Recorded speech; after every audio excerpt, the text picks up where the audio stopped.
Жаз нағыз суға түсіп, қыдырып, демалатын мезгіл. Бұл видеода сіздерге туристерді таң қалдыратын және шабыттандыратын Қазақстандағы ең танымал 5 көрікті жерлерді көрсетемін. Еліміздің табиғи көрікті жерлері талайдың таңдайын қақтырады. Қазақ жері бұл шексіз жазық дала ғана емес.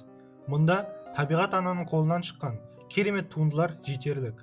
Ал ендеше бастайық. Шарын шатқалы. Алматы қаласынан 195 км қашықтықта орналасқан Шарын шатқалы Қазақстанның көрікті жерлерінің бірі.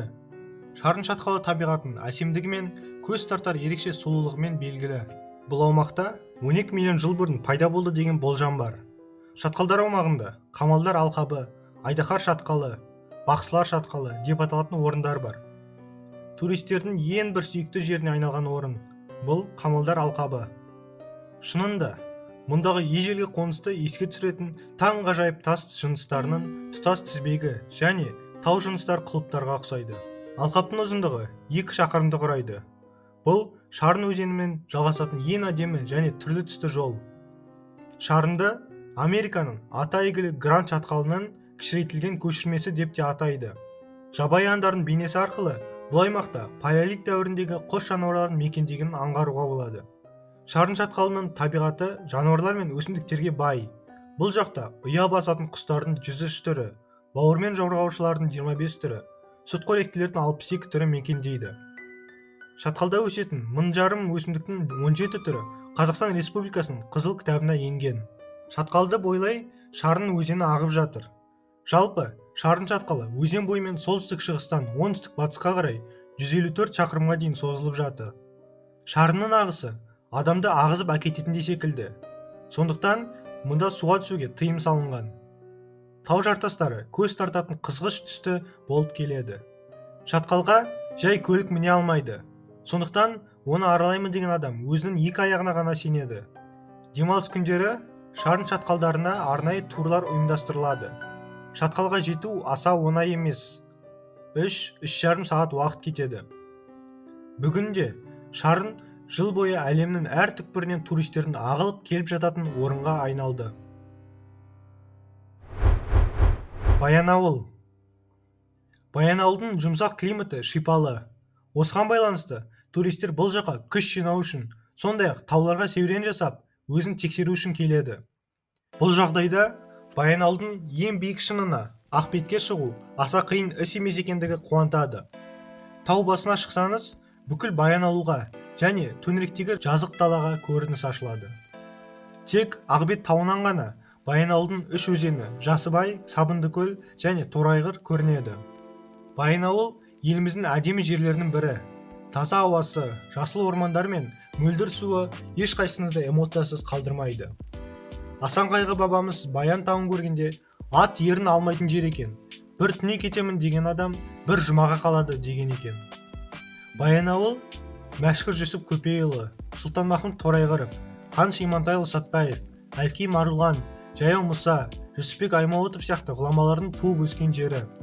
Баянауыл Ертістің сол жақ жағалауында, Павлодардан батысқа қарай орналасқан. Оның аумағы 50.688 гектарды құрайды. Табиғи қорыққа жақындаған кезде таулар ашылып, жол ашқандай болады.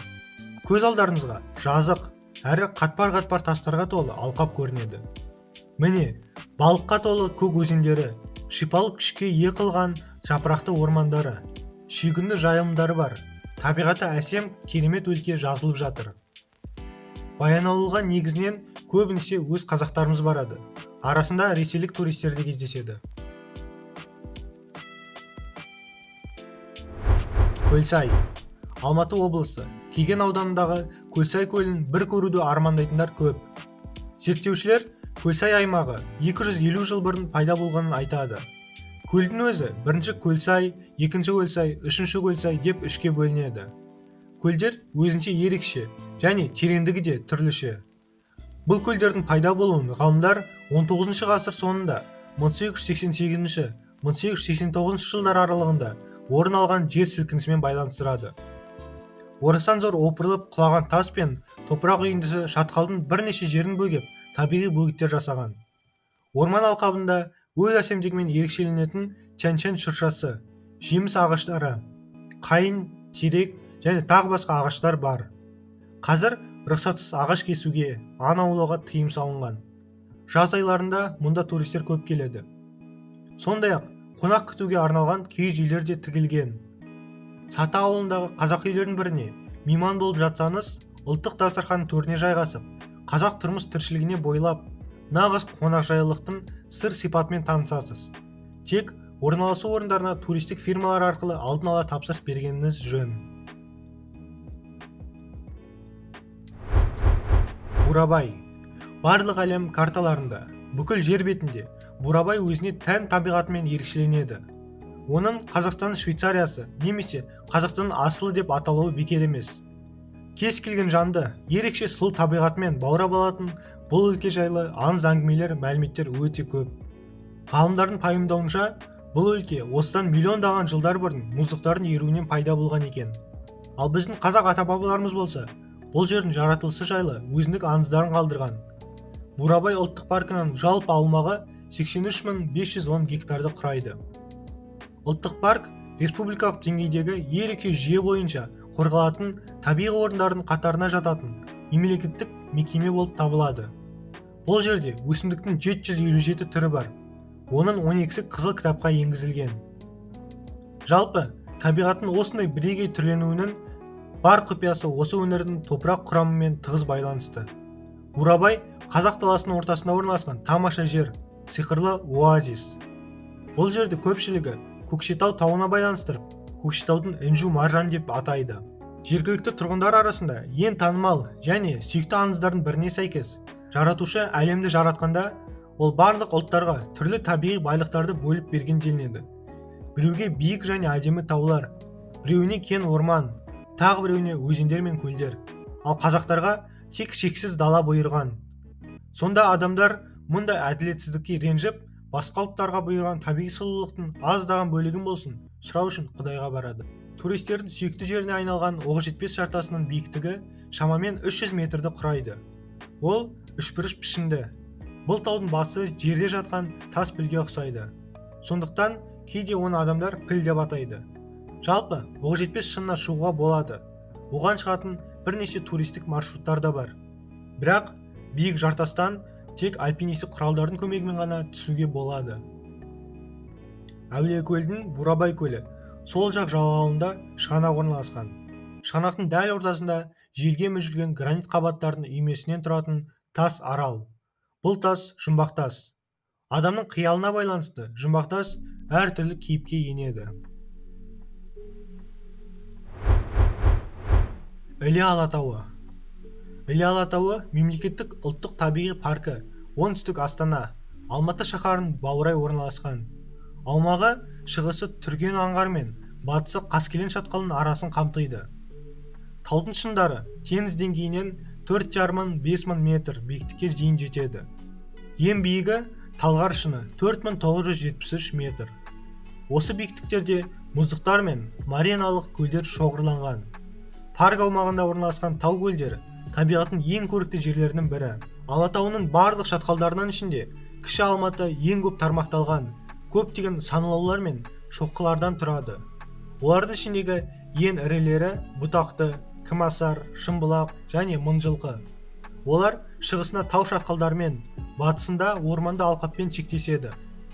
Ол жерде әртүрлі жеміс-жидектер, көктерек, қайын және шыршалар бар. Орман ұлттық парктың басты байлығы.